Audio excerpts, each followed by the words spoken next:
생애 속에 시련이 다가올 때 우리의 믿음이 어느 정도인지 다 드러납니다. 망치로 손가락을 내리치면 자동적으로 입에서 비명이 쏟아집니다. 일이 잘 풀려나갈 때는 믿음을 유지하는 일이 어렵지 않습니다. 그러나 시련이 다가오면 상황이 달라집니다. 고린도전서 3장 13절입니다. 각 사람의 공적이 나타날 터인데 그날이 공적을 밝히리니 이는 불로 나타내고 그 불이 각 사람의 공적이 어떠한 것을 시험할 것입니다. 시련이 올 때 우리의 믿음이 그대로 드러납니다. 사업에 실패하거나 신앙으로 인해 핍박을 받을 때 믿음이 드러납니다. 신앙생활 속에 기적을 많이 일어나지는 않습니다. 기적 중에 기적은 커다란 시련에 맞닥뜨렸을 때 믿음으로 굳게 서는 것입니다. 오늘도 하나님의 모든 말씀으로 사시기 바랍니다. 군복무 기간 중 가장 힘든 일은 경계 근무 혹은 보초를 서는 일입니다. 수은주가 영하로 떨어지고 눈보라가 몰아치고 늦가을 추운 밤에 소낙비가 쏟아질 때 야간 보초 근무는 정말 힘듭니다. 더욱 힘든 것은 쏟아지는 잠입니다. 그래도 보초는 졸면 안 됩니다. 메가더 장군은 전투에 실패한 지휘관은 용서할 수 있어도 경계에 실패한 지휘관은 용서할 수 없다고 했습니다. 예수께서는 마태복음 24장 43절 44절에 너희도 아는 바니 만일 집주인이 도둑이 어느 시각에 올 줄 알았더라면 깨어 있어 그 집을 뚫지 못하게 하였으리라. 이러므로 너희도 준비하고 있으라. 생각하지 않은 때에 인자가 오리라고 하셨습니다. 마지막 날이 가까이 다가올수록 병사들이 보초를 서듯이 깨어 기다리고 있어야 합니다. 하나님의 모든 말씀으로 사시기 바랍니다. 비행기의 엔진이 폭발했을 때 비행기 안은 연기로 자욱했습니다. 산소 마스크가 떨어지고 기내가 서른합니다. 어떤 사람들은 울부짖기 시작했고 어떤 사람들은 기도를 드렸습니다. 누군가 일어서서 주기도문을 외우자고 했습니다. 생명의 위험이 경각간에 달렸을 때 생명의 소중함을 새삼스럽게 깨닫게 됩니다. 100년 안팎의 짧은 인생이 소중하다면 영생은 훨씬 더 소중합니다. 요한계시록 22장 12절입니다. 보라 내가 속히 오리니 내가 줄 상이 내게 있어 각 사람에게 그가 행한 대로 갚아주리라. 믿는 이들에게 예수께서 재림하실 때에 주실 상은 영원한 생명입니다. 갑작스럽게 다가오는 인생의 마지막 순간에 안타깝게 외치지 말고 지금 예수님을 개인의 구주로 영접하고 영원한 생명의 주인공이 되어야 합니다. 하나님의 모든 말씀으로 사시기 바랍니다. 늙은 등대지기가 젊은이에게 등대를 물려줬습니다. 젊은 등대지기는 등을 손질하고 등에 기름을 채워 넣는 것을 익혔습니다. 젊은 등대지기는 평소에 별로 할 일이 없어 어부들과 어울렸고 어부들은 항구까지 가는 기름을 아끼려고 등대에 들러 기름을 얻어갔습니다. 어느 날 저녁 어부들의 모습이 보이지 않았습니다. 어부들이 폭풍과 불어올 징조를 보았기 때문입니다. 등대를 밝히려 했지만 등을 손질하지 않아 더러워졌고 기름은 바닥이 나 있었습니다.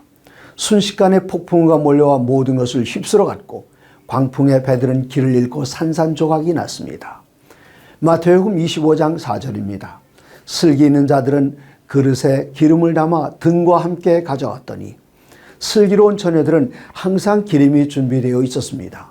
하나님의 모든 말씀으로 사시기 바랍니다. 예수께서 가나의 혼인잔치에 가셨을 때 난처한 상황을 목격하셨습니다. 손님들을 대접해야 하는데 포도주가 떨어졌습니다. 예수께 사정을 말씀드렸을 때 예수께서는 하인들에게 항아리에 물을 채우라고 하셨습니다. 요한복음 2장 8절입니다. 이제는 떠서 연회장에게 갖다 주라 하시매 갖다 주었더니 피로연을 책임진 연회장에게 갖다 주는 순간 물이 포도주로 변했습니다. 물론 예수께서 제공하신 것은 알코올이 포함된 포도주가 아니라 신선한 포도즙이었습니다. 성경 여러 곳에 포도주는 좋지 않다고 하셨는데 몸에 안 좋은 것을 주셨을 리가 없습니다. 예수님의 말씀을 듣는 데서 멈추지 않고 행동으로 옮길 때 물이 포도주로 변하는 이적이 일어났습니다. 오늘도 들은 바 말씀을 실천하는 삶을 사시기 바랍니다.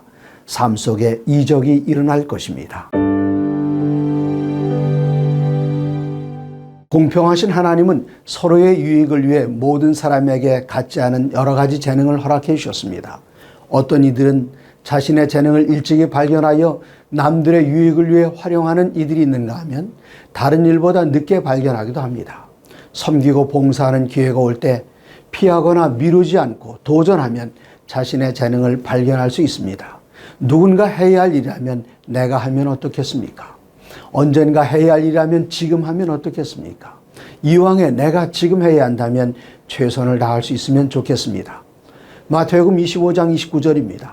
무릇 있는 자는 받아 풍족하게 되고 없는 자는 그 있는 것까지 빼앗기리라. 기쁨과 즐거움으로 섬기고 받을 때 더 많은 기회가 주어지고 섬기는 일을 피하게 되면 갖고 있는 재능마저 잃어버리게 됩니다. 오직 하나님의 말씀으로 사시기 바랍니다. 고대 바벨론의 강력한 군주였던 느부갓네살 임금이 커다란 신상을 세우고 모든 사람들이 신상에게 절하라고 명령했습니다. 신상에게 절하지 않은 자는 누구든지 쇠를 녹이는 풀무불에 던져 넣을 것이라고 협박했습니다. 그러나 히브리 세 청년들은 신상에게 무릎을 꿇는 것보다는 풀무불에 던져짐을 선택했습니다. 진노한 임금이 히브리 세 청년들을 풀무불 속에 던졌지만 그들은 살아났습니다. 다니엘서 4장 25절입니다. 왕이 또 말하여 이르되 내가 보니 결박되지 아니한 네 사람이 불 가운데로 다니는데 상하지도 아니하였고 그 넷째의 모양은 신들의 아들과 같도다. 풀무불에서 히브리 세 청년과 함께 하시던 예수께서 오늘날에도 당신의 편에 서는 사람들 옆에 매 순간마다 함께 계셔서 보호해 주실 것입니다. 하나님의 모든 말씀으로 사시기 바랍니다. 예수님을 정말 보고 싶어 하던 사람이 꿈을 꿨습니다. 꿈속에서 예수님께서는 내일 정오에 내 집을 방문하리라고 하셨습니다. 대청소를 하고 좋은 음식을 준비해 놓고 예수님을 기다렸지만 오시지 않았습니다. 예수께서 오시기를 간절히 기다리고 있을 때 남루한 차림에 거지가 와서 구걸을 했습니다. 음식도 음료수도 나누지 않고 쫓아보냈습니다. 그날 밤 꿈에 나타난 예수께 왜 오시지 않았느냐 묻는 그에게 대답하시기를 내가 갔었는데 문전박대를 당했다고 하셨습니다. 마태복음 25장 40절입니다. 임금이 대답하여 이르시되 내가 진실로 너희에게 이르노니 너희가 여기 내 형제 중에 지극히 작은 자 하나에게 한 것이 곧 내게 한 것이니라. 가난하고 헐벗은 이들을 섬기는 것이 곧 예수를 섬기는 것입니다. 하나님의 모든 말씀으로 사시기 바랍니다. 케이트 맥클로어 양이 한겨울에 밤중에 고속도로를 달리다 기름이 떨어져 오도 가도 못했을 때 조지 보빗이라는 노숙자가 나타났습니다. 차문을 걸고 기다리라고 하고는 자신의 전 재산인 $20로 휘발유를 사다 케이트 맥클로어 양의 차에 넣어줬습니다. 케이트 맥클로어는 이 사실을 고펀드미라는 모금 사이트에 알리고 보빗을 돕기 위해 $10,000를 모금한다고 했습니다. 닷새 만에 $396,000가 모금됐습니다.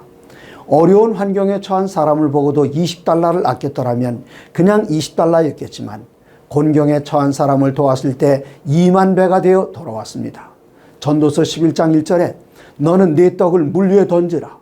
여러 날 후에 도로 찾으리라고 했습니다. 참된 경건은 곤경에 처한 사람을 피하지 않고 돕는 것입니다. 하나님의 모든 말씀으로 사시기 바랍니다. 일본의 아키타라는 곳에서 전도회를 요청했습니다. 겨울철 평균 참석자가 8명밖에 안 되는 작은 교회의 전도회를 준비하며 한국의 발마사지 봉사팀이 봉사를 했을 때 40여 명이 전도회에 참석했습니다. 사람이 몸 가운데 가장 낮은 부위인 발을 닦아주고 마사지를 해줄 때 치료의 효과도 있었겠지만 무엇보다도 인간적인 접촉과 겸손한 모습에 마음을 여는 모습을 봤습니다. 요한복음 13장 14절입니다. 내가 주와 또는 선생이 되어 너희의 발을 씻었으니 너희도 서로 발을 씻어주는 것이 옳으니라. 하늘의 보좌를 버리고 이 땅에 내려오셔서 비천한 가정에 태어나셔서 사도들을 안수하시고 떡을 위해 축사하시던 손으로 가룟 유다의 발을 씻어주셨습니다. 섬김을 받으려는 대신에 섬기기 위해 오신 예수님의 모본을 따라 섬기며 사시기 바랍니다.